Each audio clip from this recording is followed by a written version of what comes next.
there's an old phrase that says, during tough times, tough people last. Well, I know when you're in the middle of a crisis, it's hard to be focused on toughness.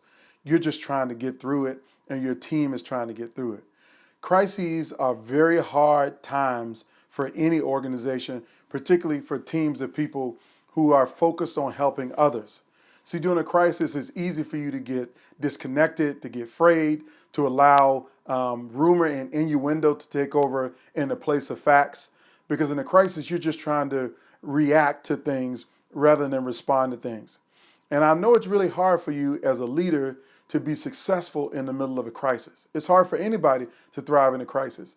A crisis can take an organization down and even out if you're not prepared for it and if you don't have the tools to lead your team through a crisis. So what I like to do is I like to give you some simple framework insights of things that you can do to help lead your team through a crisis.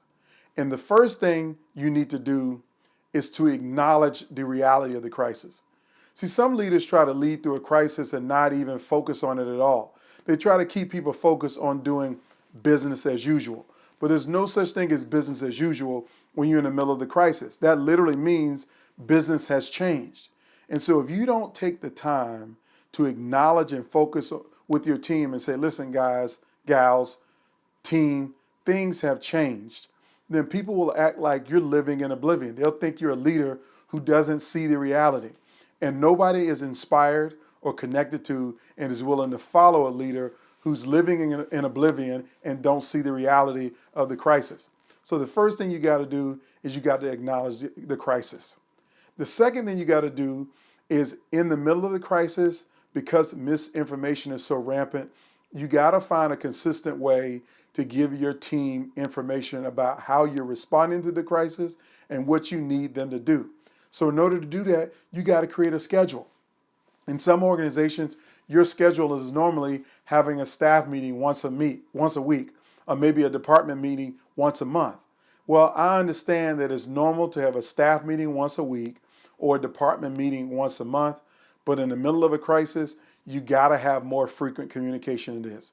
You might want to stand up a daily cadence where you have the opportunity to give your team information from the horse's mouth, if you will, so they can know what's going on in real time and they don't have to wait a week or a month. So you got to create some kind of a schedule, some frequent cadence where you give your team information in the middle of the crisis. The third thing that I want you to do is to try to find a way to make it more face-to-face. See, with the advent of video technology like Zoom and WebEx and all of these other platforms, there's a way for you to create face-to-face interactive video communication with your team. Worst case scenario, you should go old-fashioned and put on a conference call. But the bottom line is you got to find a way to talk to your team on a regular basis. You got to find a way to connect with them. The next thing that you want to do after making sure that you find some way to connect with them face-to-face is you want to remind your team to take care of themselves. See, self-care is something that is easily lost by the wayside in the middle of the crisis. You're working 12 hours or 18 hours or sometimes 20-hour long days, and you forget that you need rest. You forget that you need vitamins, that you forget that you even need to eat. So these are all the things that happen to your team in the middle of a crisis. So you as a leader, you got to remind your team to take care of themselves. It's kind of like that old adage when you get on an airplane, the flight attendant says, before you try to help others, you got to put the mask on yourself first. And that's exactly what you want to do, is you want to put the mask on yourself first. And you want to remind your team that they got to put their own mask on first, that they got to take care of themselves. So self-care and mindfulness around how to manage a crisis is really, really important. So you have to be the one to remind your team to take care of themselves. So these are some great tips of how to manage in a crisis.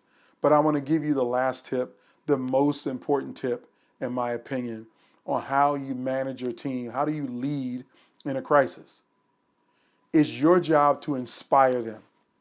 That's right, inspire them. See, in the middle of the crisis, nobody feels like being inspired. Nobody feels like being motivated or being pumped up in the middle of a crisis because it's a hard thing to go through. And that's why you need it more than ever.